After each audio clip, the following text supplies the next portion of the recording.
Republican party നേതാവായ Donald Trump അമേരിക്കയുടെ 47ാമത്തെ പ്രസിഡന്റായിട്ട് ഇന്ന് ചുമതല ഏറ്റെടുക്കുന്നു. ഇന്ത്യ വലിയ സൗഹൃദ രാജ്യമാണ് അമേരിക്കയുടെ എന്ന് പറയപ്പെടുന്നു. അങ്ങനെയാണോ? ഇന്ത്യയോട് ട്രംപിന് സ്നേഹമുണ്ട്. മോദിയായിട്ട് വ്യക്തിപരമായ അടുപ്പമുണ്ടായിരിക്കും. പക്ഷെ ആ സ്നേഹത്തിൻ്റെ കാരണം എന്താണെന്ന് നമ്മളിന്ന് പരിശോധിക്കണം. ആ സ്നേഹത്തിൻ്റെ കാരണം ലോകത്തിലെ ഏറ്റവും വലിയ മാർക്കറ്റാണ് ഇന്ത്യ. അതെ. അമേരിക്കൻ കമ്പനികളുടെ സാമ്പത്തിക താല്പര്യം. ആ മാർക്കറ്റിൻ്റെ സാധ്യതയാണ് ട്രംപിൻ്റെ സ്നേഹത്തിന് കാരണം. ട്രംപ് നല്ല ഒന്നാം തരം കച്ചവടക്കാരനാണ് അല്ലേ? അതെ. ട്രംപിന് ലോകത്തെ പല രാജ്യങ്ങളിലും ട്രംപിന് സ്വകാര്യ ബിസിനസ് താല്പര്യങ്ങളുണ്ട്. ട്രംപിന് നല്ല കച്ചവടം ഇന്ത്യയിൽ നടന്നാൽ ഇന്ത്യയോട് സ്നേഹമായിരിക്കും. നല്ല കച്ചവടം നടന്നില്ലെങ്കിൽ സ്നേഹം ഉണ്ടാവില്ല. ട്രംപ് മുമ്പൊരിക്കൽ മോദിയെക്കുറിച്ച് പറഞ്ഞത്, കഴിഞ്ഞ ടൈമിൽ പറഞ്ഞത് ടഫ് നെഗോഷിയേറ്റർ എന്നാണ് പറഞ്ഞത്. കടുപ്പക്കാരനായ നെഗോഷിയേറ്റ് എന്ന് പറഞ്ഞത് വിലപേശൽ. അപ്പോൾ അങ്ങോട്ടും ഇങ്ങോട്ടും നികുതിയുടെ കാര്യം, താരിഫാണല്ലോ പ്രശ്നം. അമേരിക്കയിൽ നിന്ന് സാധനങ്ങൾ ഇന്ത്യയിലേക്ക് ഇറക്കുമതി ചെയ്യുമ്പോൾ നമ്മൾ 200% വരെയൊക്കെ നികുതി കൊടുക്കുന്നുണ്ട്. അത് പറ്റില്ല എന്നാണ് ട്രംപിൻ്റെ നിലപാട്. ട്രംപ് ഇപ്പോഴേ പറഞ്ഞു, ഞങ്ങളുടെ സാധനം ഇറക്കുമതി ചെയ്യുമ്പോൾ നിങ്ങൾ നികുതി കൂട്ടിയാൽ നിങ്ങളുടെ സാധനം ഇങ്ങോട്ട് വരുമ്പോൾ ഞങ്ങളും കൂട്ടും. അപ്പോൾ മോദിയെ സംബന്ധിച്ച് ട്രംപ് പറയുന്നു മോദി കടുപ്പക്കാരനാണെന്ന് പറഞ്ഞു. മോദിക്ക് അങ്ങനെയല്ലേ ആകാൻ പറ്റൂ? മോദി ഗുജറാത്തിയേക്കാളും നല്ല കച്ചവടക്കാരൻ ലോകത്ത് വേറെയില്ല. അപ്പോൾ കച്ചവടം മോദിയെ പഠിപ്പിക്കേണ്ട കാര്യം ട്രംപിനില്ല. മോദിക്ക് നല്ല കച്ചവടം അറിയാം. അപ്പോൾ ഏതായാലും മാർക്കറ്റാണ് വളരെ പ്രധാനപ്പെട്ട കാര്യം. അപ്പോൾ മാർക്കറ്റ് താല്പര്യങ്ങളാണ് ഇവരെ ഈ ഇന്ത്യ അമേരിക്ക ബന്ധത്തെ ഇനി മുന്നോട്ട് കൊണ്ടുപോകാൻ പോകുന്നു എന്നുള്ളത് വളരെ വ്യക്തമാണ്. ഇനി നമുക്ക് നോക്കാവുന്ന വളരെ പ്രധാനപ്പെട്ട ഒരു കാര്യമുണ്ട്. ഇപ്പോൾ യു എസിന് ഒരു പ്രഖ്യാപിതമായ ഒരു ലൈനുണ്ട്. അമേരിക്കയ്ക്ക് ലോക ക്രമത്തിൽ ചില താല്പര്യങ്ങൾ, ലോകത്തെ കാര്യങ്ങളൊക്കെ എങ്ങനെയൊക്കെ പോകണമെന്നുള്ളത് അമേരിക്ക കാലങ്ങളായി എടുത്തിരിക്കുന്ന ഒരു ലൈനുണ്ട്. ഇപ്പോൾ ജോ ബൈഡൻ്റെ കാര്യം പറഞ്ഞല്ലോ. ജോ ബൈഡൻ ശരിക്കും പറഞ്ഞാൽ ഒരു അമേരിക്കൻ ഡീപ്പ് സ്റ്റേറ്റിൻ്റെ പ്രൊഡക്റ്റാണ്. ബറാക്ക് ഒബാമയാണ് ഇതിൻ്റെ പിന്നിലിരുന്ന് ബൈഡനെ നയിക്കുന്നതെന്ന് എല്ലാവർക്കും അറിയാം. ഒബാമ അടങ്ങുന്ന ഒരു സിൻഡിക്കേറ്റ് ഉണ്ട്, ഡീപ്പ് സ്റ്റേറ്റ് എന്ന് പറയുന്നത്. ഡീപ്പ് സ്റ്റേറ്റിൻ്റെ കയ്യിലെ പാവയായിരുന്നു ബൈഡൻ. ഒരു തർക്കവുമില്ല, എല്ലാവർക്കും എസ്റ്റാബ്ലിഷ് ചെയ്യപ്പെട്ടതാണ്. എന്നാൽ പോലും ബൈഡൻ സർക്കാരിനും ഇസ്രായേലിനെ സഹായിക്കേണ്ടി വന്നു. കാരണം അമേരിക്കയുടെ കാലങ്ങളായിട്ടുള്ള നിലപാടാണ്. അപ്പോൾ ഭരണാധികാരികൾ മാറിയാലും ഭരണകൂടം മാറുന്നില്ല എന്ന് പറയുന്നതുകൊണ്ടാണ്. അപ്പോൾ അമേരിക്കയ്ക്ക് ലോകക്രമത്തിൽ ഒരു താല്പര്യമുണ്ട്. അത് ബൈഡൻ വന്നാലും ട്രംപ് വന്നാലും അതിൻ്റെ അടിസ്ഥാന സ്വഭാവം മാറില്ല. അപ്പോൾ അമേരിക്കയെ സംബന്ധിച്ച് അമേരിക്കയുടെ താല്പര്യം ഇന്ത്യ ഒരു വലിയ സാമ്പത്തിക ശക്തിയാവുന്നു എന്ന് പറഞ്ഞാൽ അമേരിക്കയ്ക്ക് താല്പര്യമില്ല. ഇന്ത്യ ഒരു വലിയ സൈനിക ശക്തിയാവുന്നത് അമേരിക്കയ്ക്ക് താല്പര്യമില്ല. അത് അമേരിക്കയുടെ സുവ്യക്തമായ നയമാണ്. പിന്നെയുള്ളത് ചില അഡ്ജസ്റ്റ്മെൻറ്റുകൾ നടക്കും. അപ്പോൾ ഇന്ത്യയെ സംരക്ഷിക്കാൻ വേണ്ടിയിട്ട്, ഇന്ത്യയുടെ സംരക്ഷണത്തിന് വേണ്ടി, ഇന്ത്യയുടെ വളർച്ചയ്ക്ക് വേണ്ടി അമേരിക്ക ഒരു ചില്ലി കാശ് തരാൻ പോകുന്നില്ല. അമേരിക്കയ്ക്ക് ഗുണമുണ്ടാകുന്ന കാര്യമാണോ അമേരിക്ക ചെയ്യും. ഇന്ത്യക്ക് മാത്രം ഗുണമുണ്ടാകുന്ന കാര്യമാണെങ്കിൽ അമേരിക്ക കിട്ടില്ല. അതല്ലാതെ ട്രംപ് വന്നാൽ ഉടനെ എല്ലാം കൂടെ അമേരിക്കയുടെ ഖജനാവ് മുഴുവൻ ഇന്ത്യക്ക് വേണ്ടി തുറന്നു തരും, അമേരിക്കയുടെ ആയുധശാലകളിലെ ആയുധങ്ങൾ മുഴുവൻ ഇന്ത്യക്ക് തരും എന്ന് കരുതിയാൽ ആന മണ്ടത്തരമാണ്. ഇവിടെ കുറേ ആളുകളൊക്കെ കരുതുന്നുണ്ട് ട്രംപ് വന്നാൽ മോദിയും ട്രംപും സുഹൃത്തുക്കൾ നമ്മൾ രണ്ടും കൂടെ തോളെ കൈയിട്ട് അവനെയൊക്കെ അടിച്ച് ശരിയാക്കും എന്നൊക്കെ പറയുന്ന ആളുകളുണ്ട്. വെറുതെയാണ്. അമേരിക്കയാണ്, ഇന്ത്യയാണ്. ഇത് നമ്മൾ അടിസ്ഥാനപരമായി മനസ്സിലാക്കണം. വ്യക്തിപരമായ ബന്ധം വേറെ, രാജ്യ താല്പര്യങ്ങൾ വേറെ. വിദേശ നയതന്ത്രത്തിൽ രാജ്യത്തിൻ്റെ താല്പര്യങ്ങളാണ് പ്രധാനം. ഇത് വളരെ പ്രധാനപ്പെട്ടതാണ്. ഇപ്പോൾ ഇന്ത്യയിലെ എല്ലാ സർക്കാരുകളും അങ്ങനെ ചെയ്തിട്ടുണ്ട്. ഈ രാഹുൽ ഗാന്ധിയൊക്കെ വന്നാൽ വലിയ അപകടമാണ്. ഇതൊന്നും ആയിരിക്കത്തില്ല, വ്യക്തി താല്പര്യങ്ങളായിരിക്കും വരാവുന്നത്. പക്ഷേ ഇന്ത്യയുടെ ഈ നയം മുമ്പൊരിക്കൽ മാറിയിട്ടുണ്ട്. ഭരണകൂടം തുറന്നാലും ഭരണകൂടത്തിൻ്റെ സ്വഭാവം മാറില്ല എന്നുള്ളത് മാറ്റിയ ഒരു ഊള നമ്മുടെ രാജ്യത്ത് പ്രധാനമന്ത്രിയായിരുന്നു. ഇതൊക്കെ പറയുമ്പോൾ എന്നെ നന്നായിട്ട് ചീത്ത വിളിക്കാറുള്ളൂ. പക്ഷേ ഞാൻ പറയുന്നത്, ഞാൻ ഊള എന്നെങ്കിലും വിളിച്ചില്ലെങ്കിൽ എനിക്ക് മനസ്സമാധാനം ഉണ്ടാകത്തില്ല. മുമ്പൊരു വീഡിയോ പറഞ്ഞ പോലെ. കാരണം മൊറാർജി ദേശായിയുടെ കാലത്ത് ഒരു വലിയ ചതി ഇന്ത്യൻ പ്രധാനമന്ത്രി മൊറാർജി ദേശായി ചെയ്തു. എന്തറിയാമോ? പാകിസ്ഥാനിൽ പ്രവർത്തിച്ചുകൊണ്ടിരിക്കുന്ന നമ്മുടെ അണ്ടർ കവർ ഏജൻറ്റുമാരുടെ എല്ലാ ഡീറ്റെയിൽസും പബ്ലിഷ് ചെയ്തു. റോയുടെ ഏതെല്ലാം ഏജൻറ്റുമാർ പാകിസ്ഥാനിലുണ്ടെന്ന് ആദ്യമായി ഡീക്ലാസിഫൈ ചെയ്ത പ്രധാനമന്ത്രി, പരമചെറ്റയായ, ആരും കേൾക്കണ്ട, പ്രധാനമന്ത്രിയാണ് മൊറാർജി ദേശായി. അത്രയും പറഞ്ഞതിൽ കുഴപ്പമല്ല ഉണ്ടോ? കാരണം നമ്മുടെ ഒരു രാജ്യത്തിൻ്റെ ഏറ്റവും പ്രധാനപ്പെട്ട അസറ്റുകളാണ് അവർക്ക് വേണ്ടി പേര് പോലും മറച്ചു വെച്ച് ഏത് നിമിഷവും കൊല്ലപ്പെടാൻ സാധ്യതയുള്ള തരത്തിൽ ജോലി ചെയ്യുന്ന രഹസ്യാന്വേഷണ ഏജന്റുമാർ. ഇപ്പോൾ റോയുടെ ഏജന്റ് ചിലപ്പം പാകിസ്ഥാനിലെ ലാഹോറിൽ മീൻ കച്ചവടം നടത്തുമായിരിക്കും. അവൻ പിടിക്കപ്പെട്ടാൽ എന്ത് ചെയ്യും? കൽഭൂഷൺ യാദവ് നമ്മുടെ പാകിസ്ഥാൻ ജയിലിൽ കിടപ്പുണ്ട്. പിടിക്കപ്പെട്ട് കഴിയുമ്പോൾ ഇന്ത്യ പറയും ഞങ്ങളുടെ ആരും അല്ലെന്ന് പറയും. അപ്പോൾ അത്രയും റിസ്ക് ഉള്ള ജോലി ചെയ്യുന്നവരാണ് റോയുടെ ഏജന്റുമാർ. അവരുടെ മുഴുവൻ ഡീറ്റെയിൽസും പബ്ലിഷ് ചെയ്ത ഇന്ത്യയിലെ ഏക പ്രധാനമന്ത്രി മൊറാർജി ദേശായിയാണ്. അതുകൊണ്ട് എന്ത് പറ്റിയെന്നറിയോ? കുറേ പേർ പിടിയിലായി, കുറേ പേർ ജയിലിൽ പോയി, കുറേ പേരെ ശിക്ഷിച്ചു. അവസാനം റോ അതുവരെ ഉണ്ടാക്കിയ മുഴുവൻ അസറ്റ്സും പാകിസ്ഥാൻ അസറ്റ്സും നമുക്ക് നശിച്ചു. അവസാനം പാകിസ്ഥാൻ കഹൂട്ടയിൽ എന്തുണ്ടാക്കി? കഹൂട്ടയിൽ ആണവ കേന്ദ്രം ഉണ്ടാക്കി. അപ്പോഴും ഈ മനുഷ്യൻ, ഈ പ്രധാനമന്ത്രി ഒരു കളി കളിച്ചു. ഇസ്രയേലിന് പേടിയാണ് ലോകത്ത് ഏതെങ്കിലും ഇസ്ലാമിക രാജ്യം ആണവ ബോംബ് ഉണ്ടാക്കുന്നത്. ഇസ്രായേൽ പ്രധാനമന്ത്രി മൊറാർജി ദേശായി വിളിച്ചു പറഞ്ഞു, ചേട്ടാ ഒരു കാര്യം ചെയ്താൽ മതി, ഞങ്ങൾ അവിടെ നിന്ന് പറന്ന് വന്ന് അവൻ്റെ കഹൂട്ട ബോംബ് ഇട്ടിട്ട് പോവാം, തിരിച്ചു പോകാൻ ഇത്തിരി ഡീസൽ അടിച്ചു തരുമോ? ഡീസലല്ല, ഏവിയേഷൻ ഫ്യൂവൽ അടിച്ചു തരുമോ എന്ന് ചോദിച്ചു. ഒന്നും അറിയണ്ട, ഞങ്ങൾ ഒറ്റ പറക്കലിന് പറന്ന് വന്ന് ബോംബിടും, ബോംബിട്ട് തിരിച്ച് നിങ്ങളുടെ ഏതെങ്കിലും സൈനിക വിമാനത്താവളത്തിൽ ഇറക്കും, ഞങ്ങൾക്ക് ഫ്യൂവൽ അടിച്ചു തന്നാൽ മതി, അതിന് കാശും തരാം, ഫ്രീ ആയിട്ടും തരണ്ട എന്ന് പറഞ്ഞപ്പോൾ മൊറാർജി ദേശായി പറഞ്ഞു നോ എന്ന് പറഞ്ഞു. അങ്ങനെയാണ് കഹൂട്ടയിൽ ആറ്റമിക് റിയാക്ടർ പാകിസ്ഥാൻ ഉണ്ടായത്. ആ കഹൂട്ട ആറ്റമിക് റിയാക്ടറിലൂടെ വളർന്ന് പാകിസ്ഥാനും എന്തുണ്ടാക്കി? അണുബോംബ് ഉണ്ടാക്കി. അവരാണവ രാജ്യമായിട്ട് പറയും. അപ്പൊ പിന്നെ മൊറാർജി ദേശായി ഞാൻ പറഞ്ഞതിന് വല്ല കുഴപ്പമുണ്ടോ? സന്തോഷമായി. ഏതായാലും ഞാൻ പറഞ്ഞു വന്നത്, അപ്പൊ ട്രംപ്, നേരത്തെ നമ്മൾ പറഞ്ഞു ട്രംപിന് കച്ചവട താല്പര്യങ്ങളുണ്ട്, രാജ്യത്തിന്റെ കച്ചവട താല്പര്യമുണ്ട്, സ്വന്തം കച്ചവട താല്പര്യമുണ്ട്. ട്രംപിന് ഹോട്ടലുണ്ട്, എന്തെല്ലാം റിയൽ എസ്റ്റേറ്റ് ഉണ്ട്, ഒരുപാട് താല്പര്യങ്ങളുണ്ട്. അപ്പോൾ നമ്മൾ നോക്കൂ, ഈ ഫസ്റ്റ് ടൈം പോലെ ഈ വ്യാപാര കരാറുകളിൽ തന്നെ ആയിരിക്കും ആദ്യത്തെ ടൈമിലെ പോലെ തന്നെ ട്രംപും ശ്രദ്ധിക്കാൻ പോകുന്നത് വളരെ പ്രധാനമാണ്. ഇപ്പോൾ നമ്മൾ നോക്കുക, അഫ്ഗാൻ്റെ കാര്യം നോക്കുക. അഫ്ഗാനിസ്ഥാനിൽ ഏറ്റവും കൂടുതൽ സേനയെ അഫ്ഗാനിസ്ഥാനിൽ നിന്ന് പിൻവലിച്ചതാരാ? അമേരിക്ക. ആരുടെ കാലത്താണ്? ട്രംപിന്റെ കാലത്താണ്. നേരമില്ലെന്നേ, ഈ ലോകത്തൊന്നും പോയി യുദ്ധം ചെയ്ത് അമേരിക്കയുടെ കാശ് കളയാൻ എനിക്ക് സൗകര്യമില്ല എന്ന് ആര് പറഞ്ഞിട്ടുണ്ട്?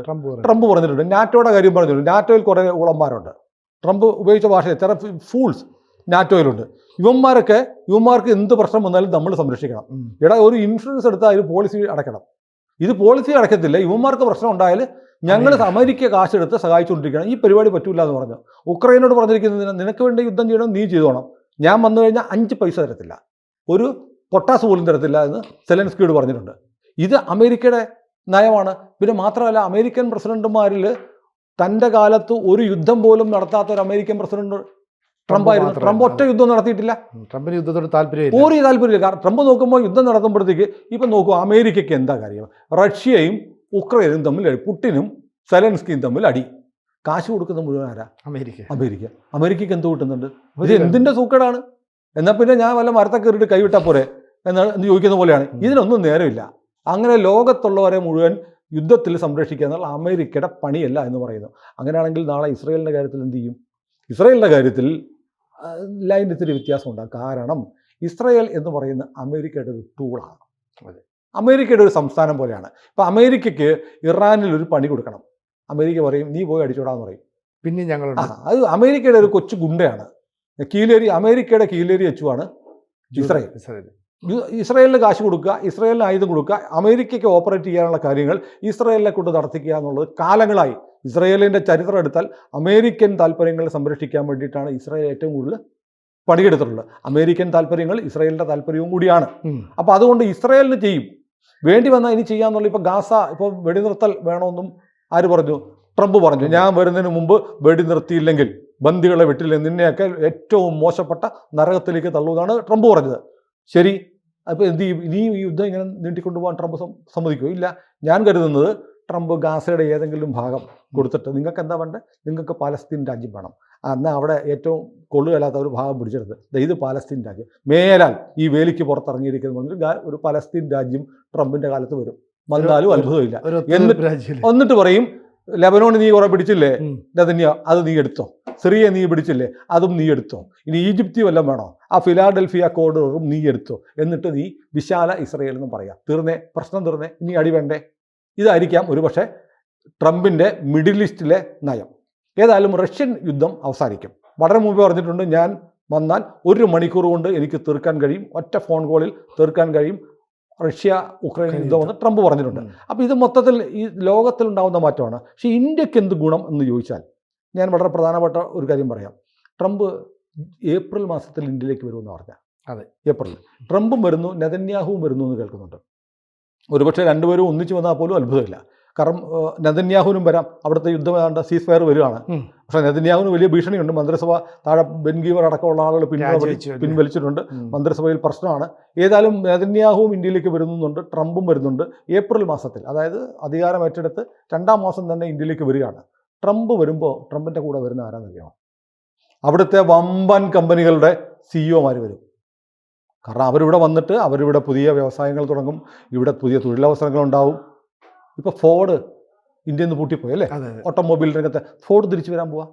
പുതിയ അമേരിക്കൻ കമ്പനികൾ വരും. അങ്ങനെ അമേരിക്കൻ കമ്പനികൾ ഇവിടെ വന്നാൽ നമ്മുടെ രാജ്യത്ത് വലിയ നിക്ഷേപം ഉണ്ടാവും, വലിയ വ്യവസായ സംരംഭങ്ങളുണ്ടാവും.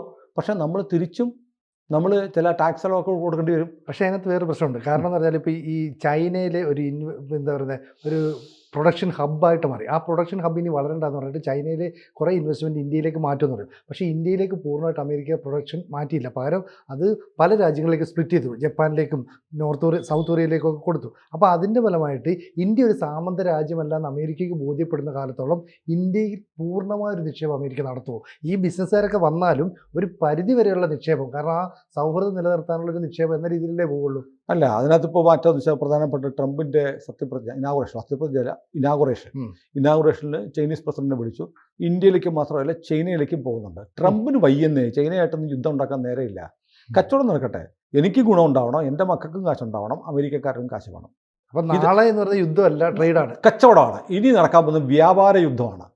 ട്രേഡിന് വേണ്ടി എൻ്റെ രാജ്യത്തിൻ്റെ കച്ചവടത്തിന് നീ സമ്മതിക്കുന്നില്ലെങ്കിൽ നിൻ്റെ കച്ചവടം നടക്കണ്ട. ഇതാണ് പോളിസി. ഞാൻ പറഞ്ഞു വന്ന കാര്യം എന്ന് വെച്ചാൽ ചൈന ഒരു മാർക്കറ്റാണ്. ലോകത്തിലെ ഏറ്റവും വലിയ 2 മാർക്കറ്റുകൾ ചൈനയും ഇന്ത്യയുമാണ്. പക്ഷേ ചൈന മാർക്കറ്റ് മാത്രമല്ല, ചൈന വ്യാപാരിയും കൂടിയാണ്, വലിയ കച്ചവടക്കാരനാണ്. ചൈന വലിയ കച്ചവടക്കാരൻ കൂടിയാണ്. അതുകൂടെ കാണണം. ചൈനയ്ക്ക് അവിടെ കച്ചവടം നടത്തുന്നതിലും കൂടുതൽ താല്പര്യം ചൈനയ്ക്ക് വിൽക്കുന്നതിലാണ്. ചൈനയിലെ മാർക്കറ്റ് എന്ന് പറയുമ്പോൾ മറ്റൊന്നുകൂടിയുണ്ട്. ചൈന ഒരു സോഷ്യലിസ്റ്റ് രാജ്യമോ കമ്മ്യൂണിസ്റ്റ് രാജ്യമോ ഒന്നുമല്ല. കമ്മ്യൂണിസ്റ്റ് കാമശാസ്ത്രത്തിൻ്റെ പുറത്ത് ഭഗവത്ഗീത എന്ന് എഴുതി വെക്കുന്ന പോലെ കമ്മ്യൂണിസം എന്നുള്ള പേര് പറഞ്ഞിട്ട് ഒന്നാന്തരം കച്ചവടം നടത്തുന്ന ക്യാപിറ്റലിസം കൊണ്ടു നടക്കുന്ന രാജ്യമാണ്. അവിടെ സമ്പന്നർ എന്ന് പറയുന്ന ഒരു മൈനോറിറ്റി മാത്രമാണ്. ചൈനയിലെ സാധാരണക്കാരനൊക്കെ ഇപ്പോഴും പർച്ചേസിങ് കപ്പാസിറ്റി ഇല്ലാത്ത ആളുകൾ തന്നെയാണ്. അപ്പോൾ അതുകൊണ്ട് ചൈനയിൽ അങ്ങോട്ട് പോയുള്ള കച്ചവടം ചൈന വിൽക്കുകയാണ്. ചൈനയിൽ ഒരു വർക്ക് ഫോഴ്സ് ഉണ്ട്, തൊഴിൽ സേനയുണ്ട്. കുറഞ്ഞ ചെലവിൽ ചൈനക്കാരെ കൊണ്ട് പണിയെടുപ്പിച്ച് വസ്തുക്കൾ ഉണ്ടാക്കി ലോകത്ത് വിൽക്കാൻ പറ്റും. അതുകൊണ്ടാണല്ലോ എല്ലാവരും ഫാക്ടറി പോയി ചൈനയെ തുടങ്ങുന്നത്. കാരണം അവിടെ പണ്ട് ശിവകാശി പോയി പണിയെടുക്കുന്ന പോലെയാണ്, കുറഞ്ഞ കൂലിക്ക് ഉണ്ടാക്കാൻ പറ്റും. അതാണ് ചൈന നൽകുന്നത്. അപ്പോൾ ചൈനയിലെ തൊഴിലാളിക്ക് ഇപ്പോഴും ഇപ്പോൾ ആപ്പിൾ ഉണ്ടാക്കുന്ന ചൈനീസ് കമ്പനിയിലെ തൊഴിലാളിക്ക് ആപ്പിൾ ഫോൺ സ്വപ്നം കാണാൻ പറ്റില്ല. അവന് പൈസയില്ല, അവൻ ഏറ്റവും കുറഞ്ഞ കൂലി കൊടുക്കുന്നതുകൊണ്ടാണ് ആപ്പിൾ കമ്പനി അവിടെ തുടങ്ങുന്നത്. ഇതാണ് ചൈനീസ് എക്കണോമിയുടെ ഒരു സിസ്റ്റം. അപ്പോൾ ഏതായാലും ഇന്ത്യൻ മാർക്കറ്റിൽ മറ്റൊന്ന് മാർക്കറ്റ് എന്ന് പറഞ്ഞാൽ കുറച്ചുകൂടെ സ്ട്രെങ്തൻ ചെയ്തിട്ടുള്ള മാർക്കറ്റാണ്, കുറച്ചുകൂടെ പർച്ചേസിങ് കപ്പാസിറ്റിയുള്ള മാർക്കറ്റാണ്. നോക്കൂ, നമ്മുടെ രാജ്യത്ത് എല്ലാ ദിവസവും പുതിയ കാറുകൾ ഇറങ്ങുന്നുണ്ട് അല്ലേ? എല്ലാ ദിവസവും പുതിയ മൊബൈൽ ഫോണിൻ്റെ മോഡലുകൾ ഇന്ത്യയിൽ വിൽക്കുന്നുണ്ട്. കാരണം ഇന്ത്യൻ എക്കണോമി പർച്ചേസിങ് കപ്പാസിറ്റിയുള്ള ആളുകളുടേതാണ്. അതൊരു ഫാക്റ്റാണ്. അതുകൊണ്ട് അമേരിക്കയുടെ താല്പര്യം തീർച്ചയായും കൂടുതൽ പർച്ചേസിങ് കപ്പാസിറ്റിയുള്ള ഇന്ത്യൻ മാർക്കറ്റിൽ തന്നെയായിരിക്കും. ഞാൻ പറഞ്ഞു വന്നത്, ട്രംപ് വരുമ്പോൾ ട്രംപിൻ്റെ കൂടെ ആരുണ്ടാവും? വലിയ സിഇഒമാരുണ്ടാവും അല്ലേ? അവരുമായിട്ട് ഇന്ത്യ ചർച്ച നടക്കും. അവർക്ക് അനുകൂലമായ താരിഫുകളും നിയമ ഇളവുകളും കൊടുത്താൽ അവരിവിടെ കമ്പനിയിടും ഒക്കെ ചെയ്യും. അതേസമയം മോദി അമേരിക്കയ്ക്ക് പോകുമ്പോൾ ഇവിടുന്ന് അദാനി എന്ന് കൂട്ടത്തിൽ കൊണ്ടുപോയാലോ, അല്ലെങ്കിൽ മഹീന്ദ്ര കൊണ്ടുപോയാലോ, ഇവിടെ അഴിമതി ആരോപണം, മോദി വ്യവസായികളുമായിട്ട് പോരിക്കുന്നു പറയും. എങ്ങനെയുണ്ട്? ഇതാണ് ഇപ്പോഴും നമ്മളൊരു 50 വർഷം പിന്നിൽ നിൽക്കുകയാണ്. ഇപ്പം ഇനി വ്യാപാരത്തിലൂടെ കച്ചവടത്തിലൂടെ മാത്രമേ നമുക്ക് വികസിക്കാൻ പറ്റുള്ളൂ. വ്യവസായികളെ നമുക്ക് ചെയ്യാവുന്നത് നമ്മൾ അമേരിക്കൻ വ്യവസായികളെ പിന്തുണയ്ക്കണം. നമുക്ക് അങ്ങനെ ചെയ്താൽ എന്ത് ചെയ്യാം? നമുക്ക് മുന്നേറാൻ പറ്റും. ലോകത്തിലെ ഏറ്റവും പ്രധാനപ്പെട്ട ഒന്നാമത്തെ സാമ്പത്തിക ശക്തിയായി തുടരുകയും ഇപ്പോൾ ഉള്ള സാമ്പത്തിക ശേഷി ഇരട്ടിയാക്കുകയുമാണ് ട്രംപിൻ്റെ ലക്ഷ്യം. അപ്പോൾ നമ്മളെ സംബന്ധിച്ച് പ്രാക്ടിക്കലായി നമ്മൾ എടുക്കേണ്ട നമ്മുടെ ടാക്സ് നയം അനുസരിച്ചിരിക്കും. നമ്മുടെ ടാക്സ് നിലൻ്റെ കാര്യത്തിൽ നമ്മൾ അമേരിക്കയോട് എടുക്കുന്ന നിലപാടനുസരിച്ച് മാത്രമേ ഇന്ത്യയും അമേരിക്കയും തമ്മിലുള്ള ബന്ധം, അത് ട്രംപ് വന്നാലും ബൈഡൻ വന്നാലും എന്തായിരിക്കുമെന്ന് നമുക്ക് നിശ്ചയിക്കാൻ പറ്റുള്ളൂ. അതൊരു തർക്കമില്ലാത്ത സംഗതിയാണ്. അപ്പോൾ ഏതായാലും US കമ്പനികൾക്ക് ഗുണമുണ്ടായാൽ ഇന്ത്യക്കും ഗുണമുണ്ടാവും, നമ്മുടെ സമ്പദ് വ്യവസ്ഥ നന്നാവും, ഇവിടെ കൂടെ തൊഴിലവസരം ഉണ്ടാവും. പിന്നെ മാത്രമല്ല, ഈ ടെക്നോളജിക്കൽ കമ്പനികൾ ഇന്ത്യയിൽ വന്നാൽ ടെക്നോളജി നമുക്ക് കിട്ടുകയും ചെയ്യും. അപ്പോൾ ഇതൊരു വളരെ കൃത്യമായ ഒരു കാര്യം. അപ്പോൾ ഈ മോദിയെക്കുറിച്ച് ട്രംപിനും അറിയാം. അതുകൊണ്ടാണ് മുമ്പ് പറഞ്ഞത് ടഫ് നെഗോഷിയേറ്റർ എന്ന് പറഞ്ഞത് കൃത്യമായി അറിയാവുന്ന ഒരാളാണ് ട്രംപ്. അതുകൊണ്ട് തന്നെ കണ്ണുരുട്ടി കാണിച്ചുള്ള പരിപാടികൾ ചിലപ്പോൾ ഇന്ത്യ എടുത്ത് വില പോവില്ല. മാത്രമല്ല വ്യക്തിപരമായ സൗഹൃദമുള്ളതുകൊണ്ട് കുറച്ചുകൂടെ പേഴ്സണലായിട്ട് കാര്യങ്ങൾ നമ്മുടെ ലാലു അലക്സറ്റ് പറയുന്ന പോലെ പേഴ്സണലായിട്ട് പറഞ്ഞാൽ എനിക്ക് ഇങ്ങനെയാണ് എന്ന് പറഞ്ഞ് കാര്യങ്ങൾ പറയാനും പറ്റും. അപ്പോൾ സൗഹൃദം എന്നുള്ളത് ഒരു പക്ഷേ ഒരു ഐസ് ബ്രേക്ക് ചെയ്യാനുള്ള ഒരു ഘടകമായിരിക്കാം. പക്ഷേ ടാക്സാണ്, മാർക്കറ്റാണ്, വിപണിയാണ് ഇന്ത്യയും അമേരിക്കയും തമ്മിലുള്ള ബന്ധം തീരുമാനിക്കാൻ പോകുന്നത്. അല്ലാതെ മോദിയും ട്രംപും സുഹൃത്തുക്കളായതുകൊണ്ട് ഇന്ത്യ അങ്ങോട്ട് അമേരിക്ക ന്യൂയോർക്ക് പോലെ ആക്കിക്കളയും, സ്വർഗമാക്കിക്കളയും, ഇന്ത്യയെ തൊട്ടാൽ അമേരിക്ക അവനെ തട്ടും എന്നൊക്കെ കരുതുന്നത് മൗഢ്യമാണ്. ഏതായാലും നിലവിൽ നമുക്ക് ബൈഡനുമായിട്ടുള്ള ഒരു ബന്ധം അത്ര നല്ല ബന്ധമൊന്നും ആയിരുന്നില്ല, എന്നാൽ തീരെ മോശമായിരുന്നില്ല. അതിനേക്കാളും മെച്ചപ്പെട്ട ഒരു റിലേഷൻ തീർച്ചയായിട്ടും ഉണ്ടാവും. പക്ഷേ അപ്പോഴും അമേരിക്കയും ഇന്ത്യയുമാണ്. ട്രംപ് വന്നതിൻ്റെ പേരിൽ നമ്മൾ ഒരുപാടൊന്നും തുള്ളിച്ചാടണ്ട. കൂടുതൽ വാർത്തകളും വിശേഷങ്ങളും നിങ്ങളിലേക്ക് എത്താൻ ABC മലയാളം സബ്സ്ക്രൈബ് ചെയ്യുക, ബെൽ ബട്ടണും അമർത്തുക.